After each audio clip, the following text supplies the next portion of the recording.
canje kitaziga gisubira nyuma na rimwe Keti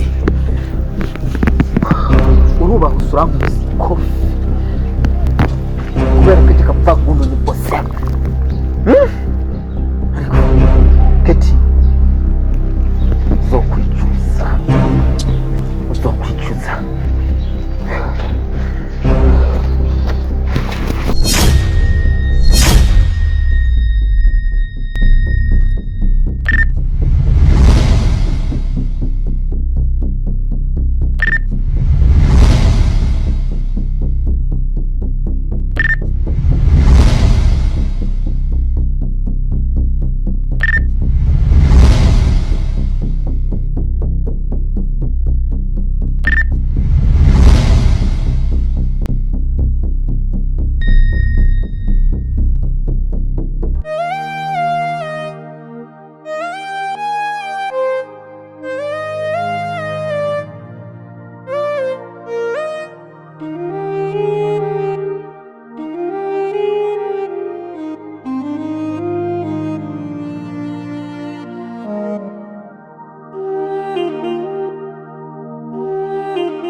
Halo. Bebash. Iyo ngiso yo kutitaba telefone wewe wayikuyega muho.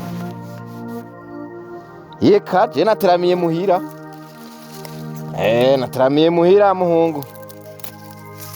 Mbe ndakubazi. Be nta kavuba warasigaranyaga muhungu.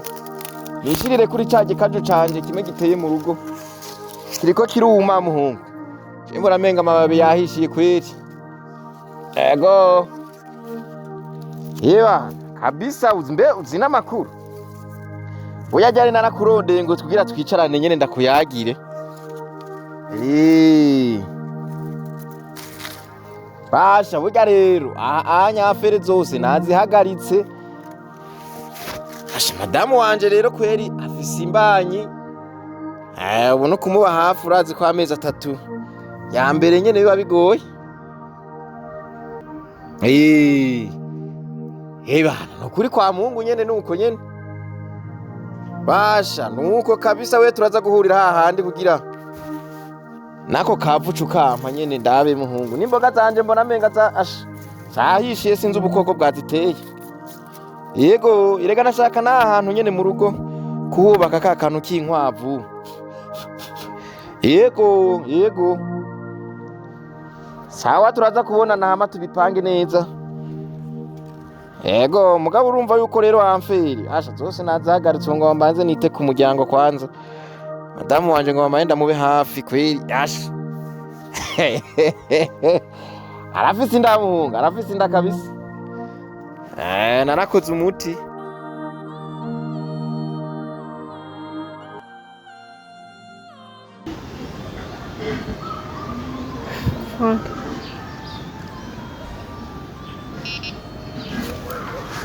Amazi bira vyose nta kindi duburenzeko.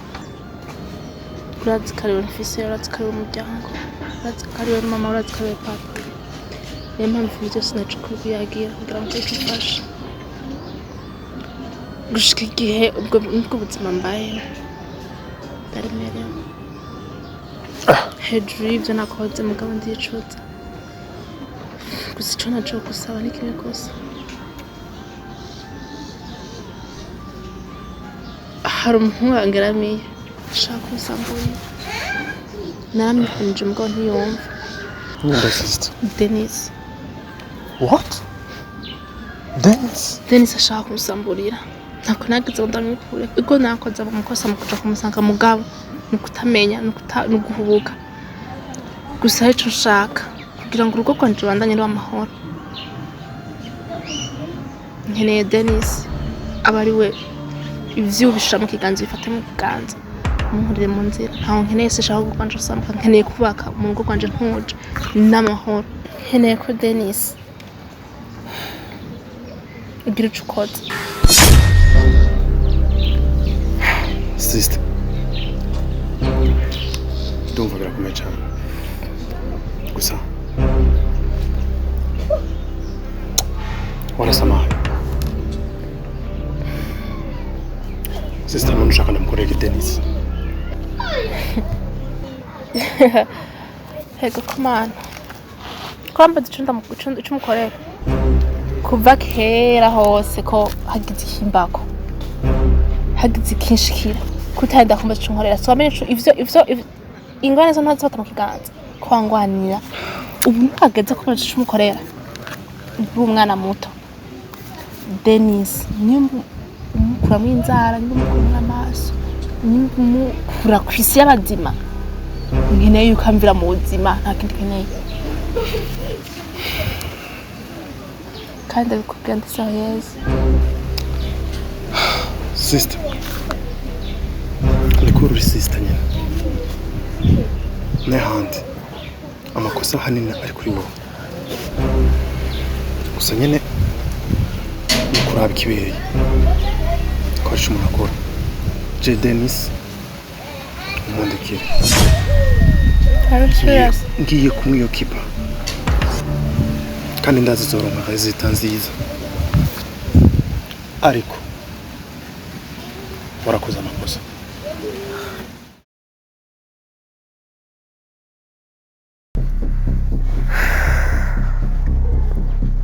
sa wabikoze ndikurota cyane ako kiti urakomeye neza wewe ndakeneye kumenya ko ukomeye cyangwa usara mu mutwe ukitora ukavuga ngo ufise umuntu ugiye kubwira ibintu imboregwa yo mwibarabara ngaho oya c'est ton grand frère wakomeye neza ujya n'umuntu wabikije ibanga wumva neza ko azobika ibanga nene kugirane gute kandi ari ziba umva sinzi impamvu nagiye muri ibi bintu nari ndabizi neza wewe kuzokora ubuntu bw'urofa utabanje kwiyumvira neza eske kure ko utabanje kuza kubimbwira ko we namanda kugira buri gihe ikintu ari ngorane niwigera uzumanuze ngo wumve ibintu ngene wo bikora ndakubwire wa mukobwa urikwegeye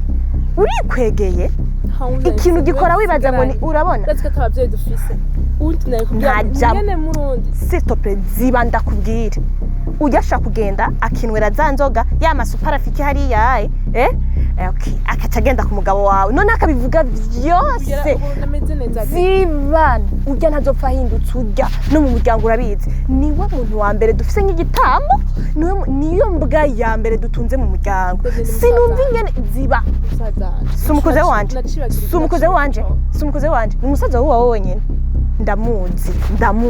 ndamuzi urumva sinumva ngo ingene wataye ubwenge eske urashaka gutuma umutwe bigezaho okay wewe rero igituma udakomeye neza ashaka kuja kunywa ya masupara afite ya mabosi hariya akagenda akarimena ibanga sibyo kandi nari narabikubwiye iri banga rikamenya undi muntu twisha ibintu byose no how okay niyagenda akabivuga eske mu muryango bazobifata gute ko twavuze ngo tugiye kubika ibanga ko twanze ko menyekana mu muryango ukabujanye wewe nyene n'utangiye kuvyijanira noneho umbwira ingene tugiye kubikora cyane ko wabimubwiye okay wamusavye ubufasha bwiki agiye kugufasha iki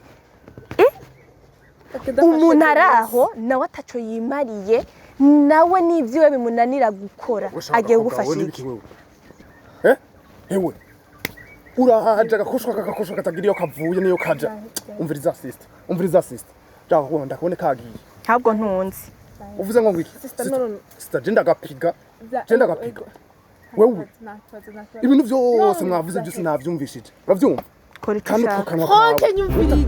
icyo ushaka utakazibiye kora icyo ushaka sister kamene uri nizamijyango uteranya gusa umviriza rero wagakobwa umviriza ndakwiyamye siko uri mushiki wanje kandi ategeza gukora ikintu cyose kandi ikimubakiye niyo kimbabikiwe uravyumva Frank ndakwisavye zaba kuzine ngaho ni Frank je tuko turavugana nawe toka ariko ndabakoze tutabinginze mu babare bazize mfise ibintu bindemereye baba zaje kuraba ubunyene mvuze ni uyu ni mushiki wanje sivyo wewe uri umuryango wakure kure kandi cyane sivyo uyu agowe nanje mangu wewe kandi nakantu naka ahubwo nkaho ndi umuntu wo hanze ahubwo utananze nakubwira ukadagamba ugasubira inyuma wanzanye ngaha tutabinginze basi mu babare sister Jefferson bwira agakoshwa kadagamba bindemereye niyo kushwa urabona Keti ikintu nakubwiye ntabyo wavuga kirakurikirana ngaha kandi jewe sindiko ndavugana nawe ndakubwira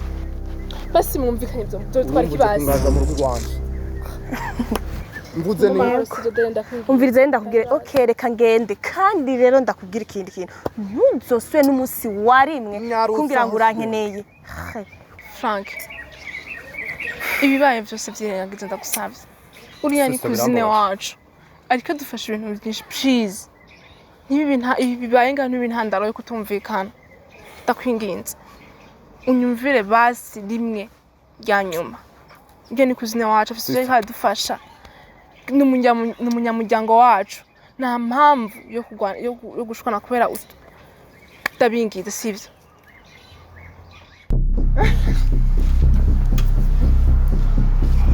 Bofule, comment umeze neza? Ewana, imisi myinshi kabisa. Rero ujye ubundi mbashaka kugendera muga gusa. Abura umwanya. Sisha. Huza wisetsa. Wasaze nibiki. Bof. Nakubira, bazo kumva ikintu bita kumira. Akumiro. Kandi ibyo bintu byo kumenyera bofre wawe. Utubigumiza hari ubushirasoni bw'imisoro y'ikigenda buzi. Naguhaye umukobwa we wacu. Kandi waza ko ata defo imufise ko. Rama gusubira.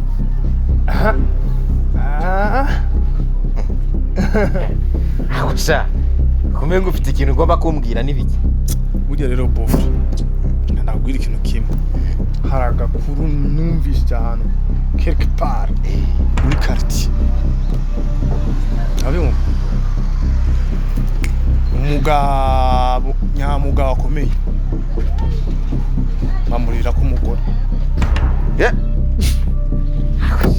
We nama ndakubwira ko itabi ryakuyishe kuvugiye kwiga kuvugiye usubiye kuri university warayitabi ryarakwishe. Wallahi nkaba ndakubisha. Uwo mugabo wamubonye ese? Wamwumvise iki? Ahubwo naratangaye. Amaze kumva umugabo babana n'umugore mu nzu. Sivyo? Ariko ndanibiwe.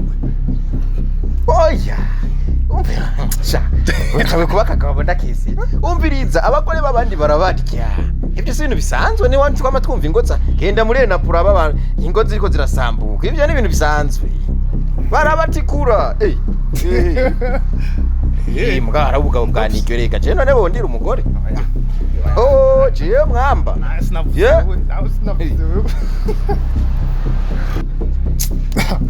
Bof ndakese je ari nka jewe. Noca niho umugozi ndanabimenya. Abagabo baraje nk'aba bakanika amenyo mu bare bakagenda bagaye ngo n'abantu b'abagabo nari imbundege. Kakajamani wallahi reka ndakubwiza ukuri jewe nk'umuntu nofatira nko ku mugore wanje oya kwanza je nta mugore bonyira jewe mwamba jewe wena mwamamaye mutanyize no ndaciragiye umviriza sanyene akabisi nyene ntamba ndakaronka yareka genda kura amajambo yawe uri ukurazana ibintu by'imiteka mitwe ngaho oya ngo amabisi avyumva rero navyo utanguye sawa bye mugenzi wanje Dudu aya ngo nyuma y'umubabaro haza umunezero je nagomba ndakubwire yuko surprise twagomba dukorere umuntu nanje Imana yaciye ingirira surprise nyagira nuzi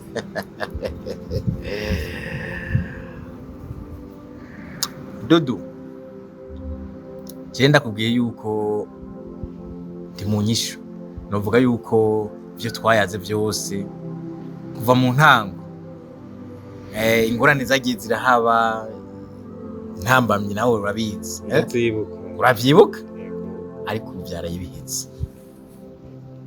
Ubunya wa mubabaro wose wicanga canze babandi bavuga ngo bavyita ngo gukora umuti. Bana byose binkorera umuti. Buyico naguhamagare kugira ndakubwiye. Umugore wanje afise imbaye. Afise inda. Nipo haraci hamaze igihe umbwira yuko mujyamo muzurwaye, sivyo? Muri ako kanya iyo ndavuga ko ari gwawe nukuri iryo jambo mbwiye je sindaritegeye cyake ndakubwiza ukuri. Nipo wewe ivy'abagore urabizi, sivyo? Urabizi sinokubesha. Aho uranyemeje yuko iyo ndaba ari gwawe atani imisi yari haciye mujyamye muzurwaye. Subiza agatima mpembere wa mugabo. Aha aba bagore dupfa kubatunga ibanga munda nije ndabikubwiye.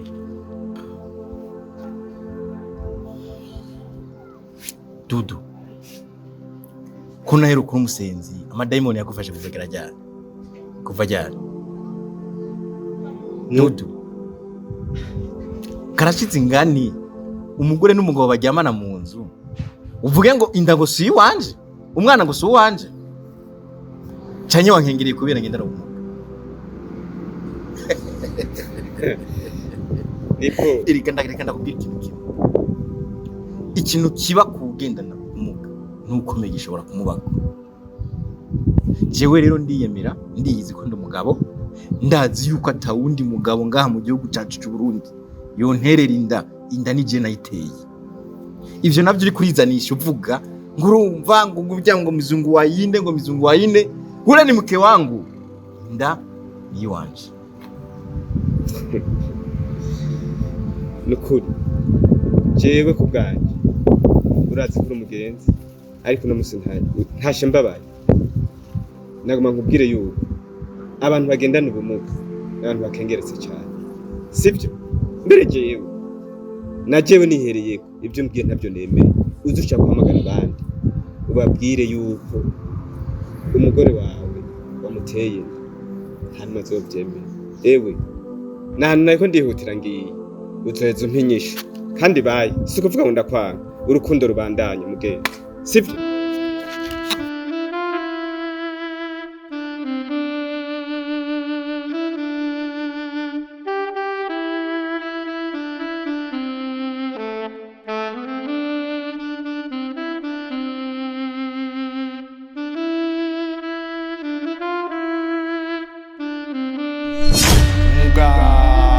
Nyamugabo akomeye bamurira ku mugore.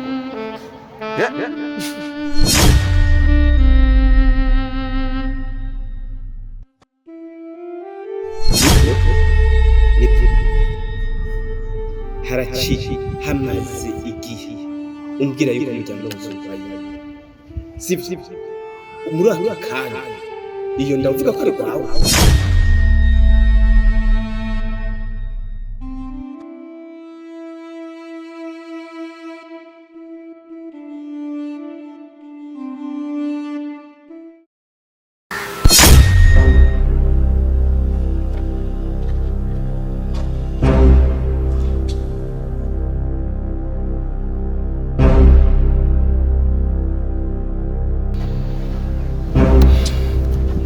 Dennis,